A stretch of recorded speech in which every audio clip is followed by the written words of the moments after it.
Pineapple coconut cake செய்யலாமா? சூப்பராக இருக்கும். குழந்தைங்களுக்கு ரொம்பவே பிடிக்கும். வாங்க எப்படி செய்து பார்க்கலாம்.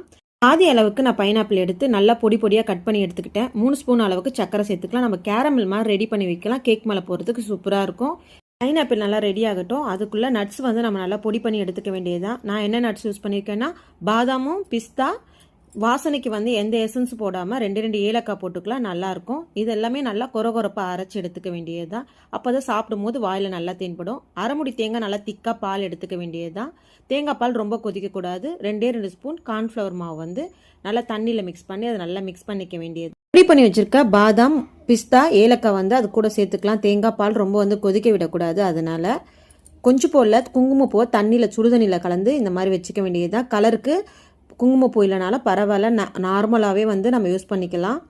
வெள்ளையாக இருந்தாலும் பரவாயில்ல. நான் வந்து கலர்ஃபுல்லாக இருக்கிறதுக்கோசம் நான் யூஸ் பண்ணியிருக்கேன். இப்போ நல்லா வந்து இந்த மாதிரி கெட்டி பதமாக வரும். நம்ம கார்ன்ஃப்ளவர் போட்டிருக்கனால இந்த மாதிரி வரும். லைட்டாக வந்து கொதிக்கும். அப்போயே வந்து நம்ம இறக்கிட்ட வேண்டாம். க்ரீம் மாதிரி இருக்கும் நம்மளுக்கு சாப்பிடும்போது.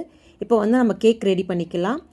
நம்ம கேரமல் மாதிரி பண்ணி வச்ச பைனாப்பிள் எடுத்து நல்லா வந்து அந்த கப்பில் மாற்றிக்க வேண்டியது தான். இந்த கப்பு இல்லைனால பரவாயில்ல, யூஸ் வந்துடும் கப் யூஸ் பண்ணிக்கலாம். இப்போ அந்த க்ரீம் மாதிரி இருக்க தேங்காய் பால் எடுத்து அது எல்லாமே அழகாக நம்ம வந்து ரெடி பண்ணிக்கணும். நான் ப்ரெட்டு தான் எடுத்திருக்கேன். கேக்னா கேக் கிடையாது. ப்ரெட்டில் வந்து ரவுண்டாக கட் பண்ணி அந்த சைஸுக்கு போட்டுக்க வேண்டியது தான். திக்கான பாலை நல்லா வந்து திக்காக காய்ச்சி வச்சுக்கணும். ஏடு வரும்ல, அந்த அளவுக்கு திக்காக காய்ச்சி வச்சுட்டு இந்த மாதிரி அந்த ப்ரெட்டு மேலே தடவிட்டே வந்தீங்கன்னா சூப்பராக இருக்கும். கூட மில்க் மெய்டு வந்து 1 ஸ்பூன் அளவு எடுத்து ஊற்றிக்க வேண்டியது தான். ஊற்றிட்டு மறுபடியும் வந்து பிரெட் ஸ்லைஸை வந்து வச்சுக்க வேண்டியது தான். பண்ண மாதிரியே அதே மறுபடியும் அந்த லேயர்லேயே பண்ணிகிட்டே இருக்கணும். பால் ஊற்றணும்.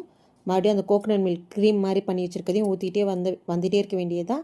அதுக்கப்புறம் நல்லா ரெடி ஆகிடும். இதை வந்து ஃப்ரிட்ஜில் வச்சு தான் நம்ம சாப்பிட்ணும். அப்போ தான் வந்து நல்லாயிருக்கும், நல்லா டேஸ்ட்டாகவும் இருக்கும். ஃப்ரிட்ஜில் வைக்க சாப்பிட்லாம். நல்லா வந்து ஒரு ஹவர் கழித்து சாப்பிட்டிங்கன்னா அந்த எசன்ஸ் நல்லா ஊறி இருக்கும் உள்ளே.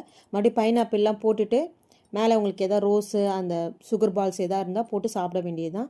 இந்த மாதிரி வந்து கிட்ஸுக்கு செஞ்சு கொடுங்க, ரொம்பவே விரும்பி சாப்பிடுவாங்க. இந்த மாதிரி கப்பு இல்லாமல் யூஸ் அண்ட் த்ரோ கப்பில் கூட செஞ்சு சாப்பிடலாம். அடுத்த வீடியோ சந்திக்கிறேன். டாட்டா, பாய்.